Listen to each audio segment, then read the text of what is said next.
What's going on? A to Z Sports. Sam Phelan here with you live for Titans at 2, coming at you 2:20 p.m., but still going to have a nice live recap of Brian Callahan's press conference at St. Thomas Sports Park from earlier this afternoon when Callahan spoke to the media. He talked about an updated injury situation and a few injuries of note, including players who will miss some time and hopefully some players that are returning and going to improve the Titans immediately.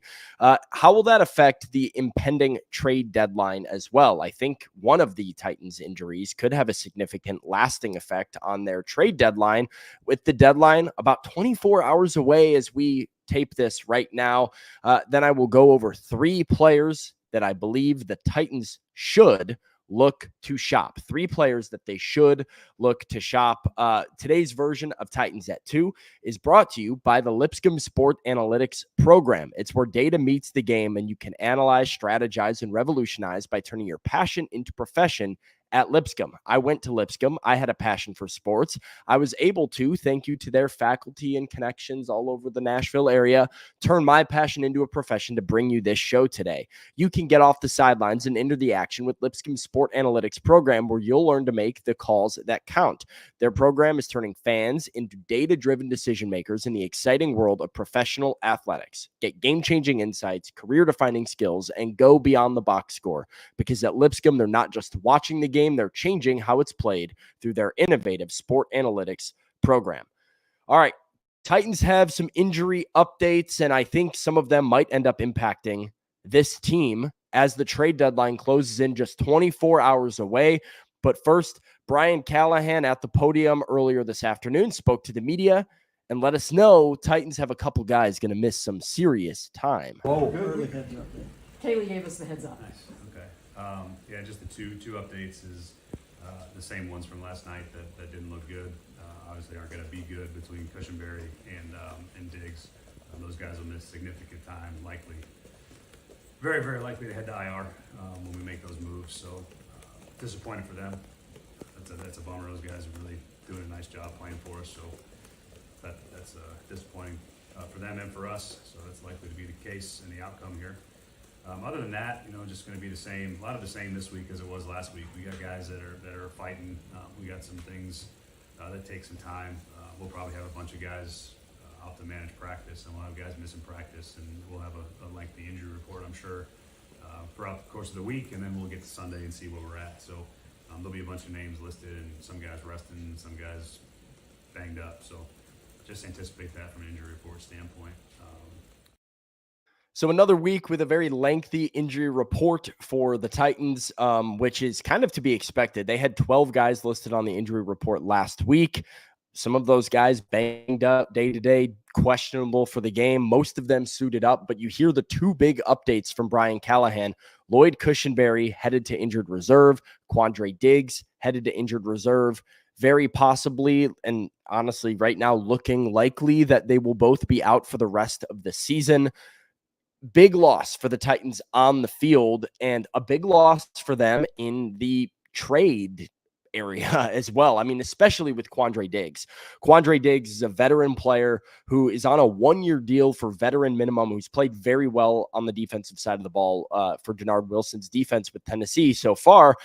I thought he was a candidate, almost a lock to get moved at the deadline, and now that is no longer an option for the Titans. It can go one of 2 ways. Maybe not being able to trade Quandre Diggs makes the Titans more likely to make a different move. Rand Carthon, Brian Callahan, this whole regime have not been shy about the fact that they want to acquire as much draft capital as possible. Diggs felt like an opportunity for them to get another day 3 draft pick and keep stacking those picks. So are you more inclined now to move a player, or are you less inclined because you just lost another defensive player for the rest of the season? So maybe trading a defensive player, we'll go over a couple of those names here in a little bit. Not a great idea. I think this will have ramifications. I think this is a very weird week for the deadline to be as well, because the Titans just picked up a big win, are kind of feeling a little bit of positive momentum, like their team is finally starting to come together on a morale side of things. And now you're about to trade away a bunch of pieces potentially. And what kind of a message does that send to your team if you're trading away some of the better players? Brian Callahan says he has to be honest. He has to address the deadline with his team. They all know that this is a business, and this is the ugly part of being in this league. Yeah, it's all part of the business. The players they're aware, they understand, they know. I won't address anything unless there's something to address. If we get something to address, then I will. And I can't say whether or not there will be or there won't be, but I just know that it's part of the business. It's not a fun part of the business, and you just try to be as transparent as you can and let guys know what's happening if there's something that happens. Some of the guys that said you showed us, you had a slideshow. So he will address it with the team, but what guys potentially could be the one that gets moved? What pieces do the Titans have? I have 3 players that I believe Tennessee should look to deal by this time tomorrow, because we're about 24 hours out of the NFL trade deadline. Let's start with what I think is the obvious one. And I've seen some people, Karen in the chat not wanting it to happen, but in fact, David is correct. Arden Key, I think, is the most obvious trade chip for the Titans at this point. Arden Key is not technically an expiring contract because he does have contract control through 2025, but more or less he's an expiring deal. The Titans don't have any guaranteed money attached to Key next season, so you can cut him for no cost. Actually, you save about $5 million or $6.5 million against the cap if you cut Arden Key. His base salary this year is like between $1 and $2 million. His base salary next year is $6.5 million.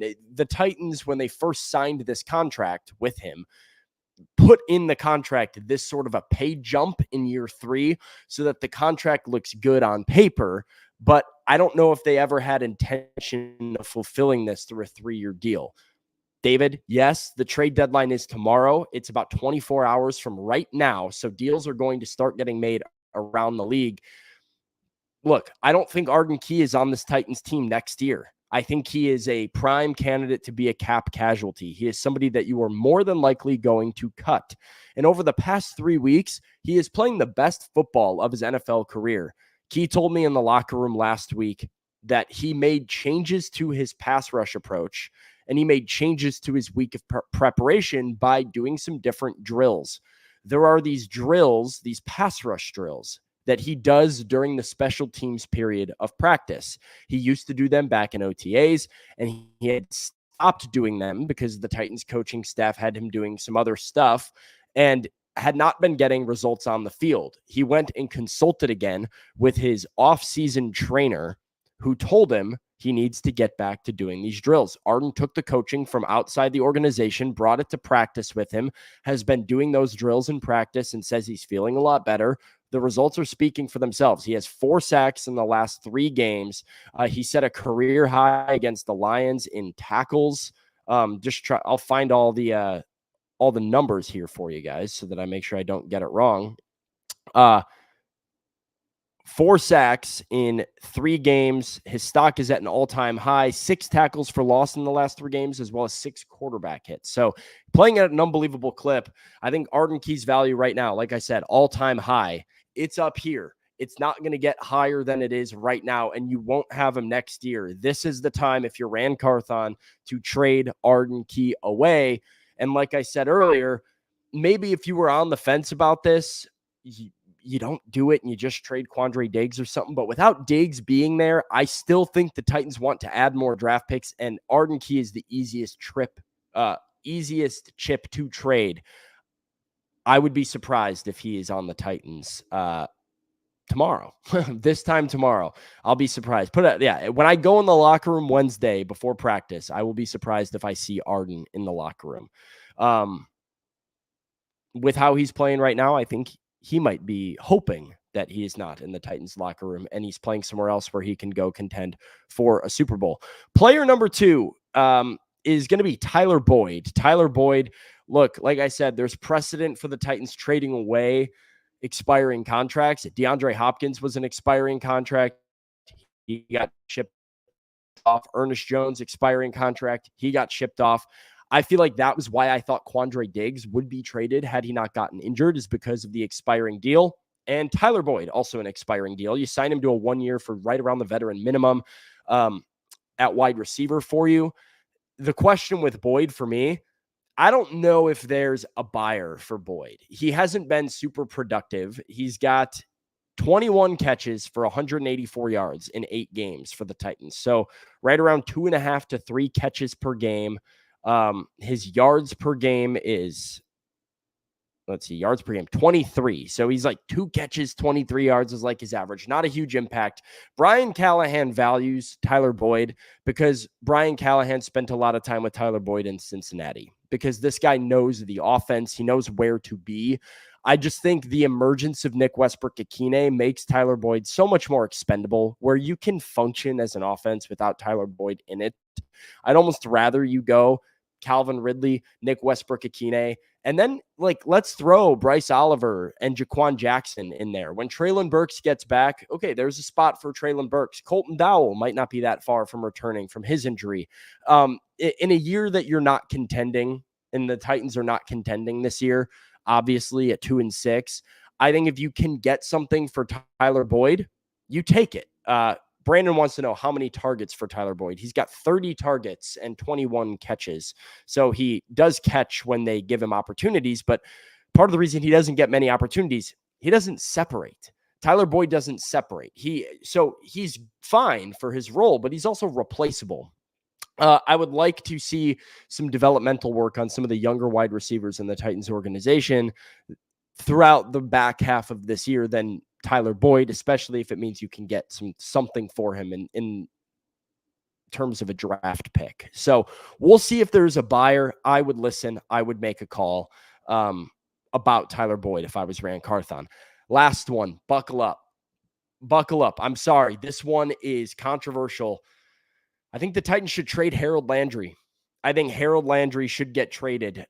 He is one of their better players, no doubt, one of the few good players that they have on this football team. He's had a very productive year. He's got 5 sacks. He's pacing for another double-digit sack season, which would be 3 straight seasons that he's played in that he's reached double-digit sacks. But Landry might also be your most valuable trade asset that you are willing to move because they are not going to trade Jeffrey Simmons. So if you're looking at bringing in notable draft capital, you can go and maybe get a top 100 pick. I think you can get a 3rd rounder for Harold Landry for sure. You might be able to talk a team into giving you a 2nd. I don't think that's crazy. And if you get a 2nd round pick for Landry, you absolutely have to take it. There's no guaranteed money left on his deal. So you're flexible on the contract. And I don't think it's a horrible contract. It's $17.5 million in base salary. His cap hit every year from 2024 to 2026 is right at $24 million. It's an okay contract. But you have to ask yourself, are the Titans in a position to compete this year or next year? I don't think they are. And because they're not, I don't know what having Harold Landry get 11 sacks for you does for your team long term. He can get you 11 sacks and be good, but you're not going to win next year either. I like what Brandon says here. Younger, faster, get on rookie contracts, bring in some talent. And while Harold Landry's a good player, I don't know if Harold Landry's a dominant primary pass rusher. I don't know if he's the guy that you maybe thought he could be when he had 12 sacks in 2021. I think he'll clean up. He'll get after the passer. He'll win enough. I think he's a pretty well-rounded guy, but you're not building your defense around the pass rush of Harold Landry. And so I don't think he's untradeable by any means. If you get a 2nd round pick or a 3rd round pick, you can get another good defensive talent that you draft that is on a rookie deal. You can reset things and get a little bit younger. So I would at least listen on Harold Landry. If you get a 2 or a 3, if you get a pick that's in that top 100, it would be hard for me to pass up. Michael says, take the Lions 2nd rounder. If that call came in and you're Rand Carthon, you have to take it, I think. So I also will say, though, I don't think you can trade both Key and Landry. I don't see a world where the Titans finish the year with Ali Gay and Jalen Harrell as their edge defenders. you still have to field the team. You still have to maintain the locker room. You still have to keep some of your talent in check. So I do think, maybe if you get the offer for Harold, then you just hold on to Arden Key and let Arden Key play out the rest of the year as your number one edge. And if you don't get the offer you want for Harold, then maybe you circle back in the offseason. You can do a number of things with Harold Landry, and you let him stay a Titan, but maybe you do move Arden Key. Those are the 3 trades that I would consider making. And again, we'll be very interested in seeing how the injury to Aquandre Diggs potentially affects it. The deadline, 24 hours away. Let's end it on a positive note, because Brian Callahan did talk about potentially getting Tyjae Spears and Will Levis back for this next week. He seems optimistic that this will be the week Will Levis returns to play. And he also mentioned getting Spears back to hopefully lower the workload on Tony Pollard. I know that might sound counterintuitive with how good Tony Pollard has run, but he did not practice all week leading up to Sunday's game against the Patriots. Pollard was dealing with a foot injury and was hurt, played, suited up, performed very well. And I think the Titans want to make sure that they have Tony Pollard for the rest of the year, that they can keep him healthy, and getting Tyjae Spears back would allow them to do that. All right, that's all I got for you today. Please leave a like on the show today before you head out of here. Just hit that thumbs up button. It helps me out a ton. Want to give my own personal thumbs up to the Lipscomb Sport Analytics Department. Thank you for making Titans at 2 happen. Buckle up. Deadline coming up tomorrow. We'll see what Rand Carthon has cooking. Till next time. See you later.